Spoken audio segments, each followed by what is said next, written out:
Hello everyone, ICA Neha Agarwal welcomes you back to iExamD where you can prepare 50% faster.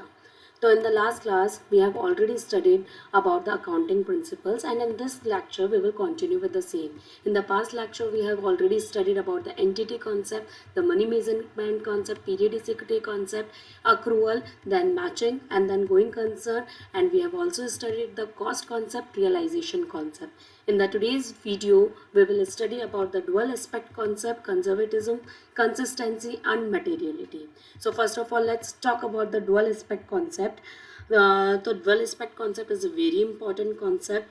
इसमें हर एक transaction के दो effect होते हैं, एक डेबिट और एक क्रेडिट. मतलब जब भी कोई फिनेंशियल एक्टिविटी होती है तो उसमें कुछ मिलता है और कुछ हमें छोड़ना पड़ता है.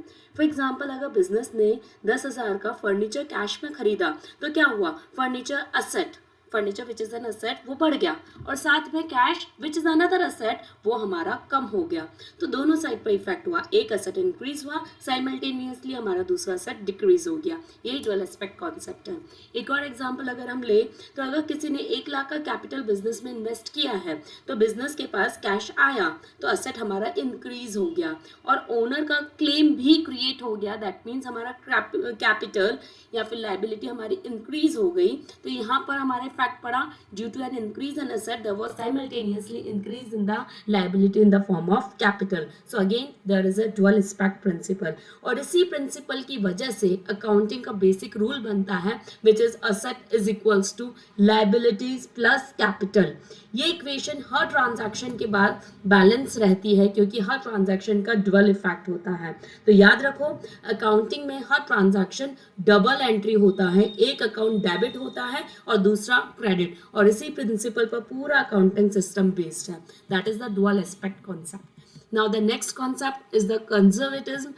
Conservatism talks about कि जो भी आपको anticipated losses है उनको तो हमें सब कुछ cover up करना है, but if you find any anticipated profits then you can skip those profit. ये क्या बोलता है, अगर हमको लगता है फ्यूचर में हमें कोई लॉस होने वाला है तो उसको आज ही रिकॉर्ड कर लो, बट अगर आपको लगता है फ्यूचर में कोई गेन होने वाला है तो उसको आज ही नहीं रिकॉर्ड कर दे, जब वो गेन रियलाइज हो जाता है तब उसको रिकॉर्ड करता है. तो कंजर्वेटिव जिसको हम प्रूडेंस भी बोलते हैं, it is the principle of playing safe. यहाँ पे एकदम संभल के खेलने वाली प्रतिक्रिया है जहाँ पे फ्यूचर में लॉसेस को आज ही रिकॉर्ड कर लो, लेकिन अगर पास फ्यूचर में कोई प्रॉफिट होते हैं तो उसको हम रिकॉर्ड अभी नहीं करते हैं. और इसी प्रिंसिपल की वजह से inventory is value at cost or net realizable value, whichever is lower. Also the provisions, any kind of provisions in the books of accounts are created because of the conservatism principle. Next principle is the consistency.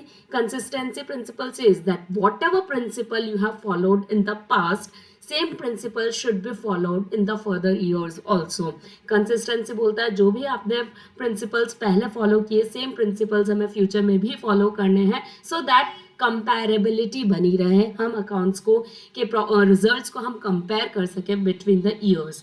तो consistency concept बोलता है कि same principle same rules to be followed every year, but if you find it justified कि नहीं भाई हमें rules को principal को चेंज करने की ज़रूरत है, then we can change it with a proper note given to the users. तो यहाँ पर जो हम प्रिंसिपल्स की बात कर रहे हैं जैसे कि डेप्रिसिएशन है वो WDV से भी कैलकुलेट कर सकते हैं, स्ट्रेट लाइन मेथड से भी कैलकुलेट कर सकते हैं. तो अगर हम स्ट्रेट लाइन मेथड यूज कर रहे हैं तो then every year we should use the same method. That is the consistency concept. The last one is the materiality concept. Materiality concept says कि जब भी हम बुक्स ऑफ अकाउंट्स में transaction record करते हैं तो हमारे सामने बहुत सारे ट्रांजैक्शंस होते हैं and some transactions are really very immaterial. तो इमटेरियल आइटम्स को हमें सेपरेटली डिस्क्लोज करने की ज़रूरत नहीं है, उन सबको हम मर्ज आउट कर सकते हैं. फॉर एग्जांपल 100 करोड़ का हमारा बिजनेस एम्पायर है, उसमें हम लोग पेन खरीद रहे हैं 2 रुपये का, 10 रुपये का हम लोग पेन खरीद रहे हैं. So you do not have to account for the purchase of that pen separately, हम इसको क्लब कर सकते हैं इन द स्टेशनरीज. तो मटेरियलिटी सेज कि जो भी इमटेरियल आइटम्स हैं उनको हमें सेपरेटली दिखाने की ज़रूरत नहीं है. Either you can ignore those items और you can club it with the other item. और मटेरियल क्या होता है, एनी सच आइटम जो हमारे यूजर्स के को इफेक्ट कर सके, उसके डिसीजन को इफेक्ट कर सके, that is the material item. तो उनको डिस्क्लोज करना मैंडेटरी है. तो उसके बाद में यहाँ पे बोला गया है हमारे पास में 3 फंडामेंटल अजम्पशंस हैं जो हम मानकर चलते हैं, हमेशा बुक्स ऑफ अकाउंट्स को करते टाइम पे फॉलो की गई है. That is the going concern, consistency and the accrual concept. इससे रिलेटेड एक दो क्वेश्चंस हम देखते हैं. Which of the following which of the following transaction best illustrates the dual aspect concept? Recording depreciation at the end of the year, creating a provision, purchasing machinery for cash. Here it is written purchasing machinery by paying cash. तो यहाँ पे हमें दो effect को show किया गया है. एक तो हमने मशीनरी बाय की, साइमल्टेनियसली हमने कैश को पे किया. So this is dual aspect concept. Which of the following best reflects the application of conservatism concept? Recording asset as at historical cost, नहीं ये historical cost principle है. Recognizing revenues only when cash is received, नहीं. Recording inventory at cost or net realizable value whichever is less, yes. यहाँ पर हम conservatism की बात करते हैं. Under consistency concept, which of the following is correct? A company can change its accounting method each year for better results, नहीं, हम हर साल नहीं बदल सकते. A change in method should be made without informing users, नहीं, we need to inform the users. Accounting policies should remain unchanged, yes, unless justified. So this is right. अगर हमको लगता है हमें चेंज करना चाहिए तभी हम चेंज कर सकते हैं by informing it to users. Which of the following best explain the materiality concept? All assets should be depreciated uniformly. नहीं. Capital and revenue expenditure must be recorded separately. तो again not materiality.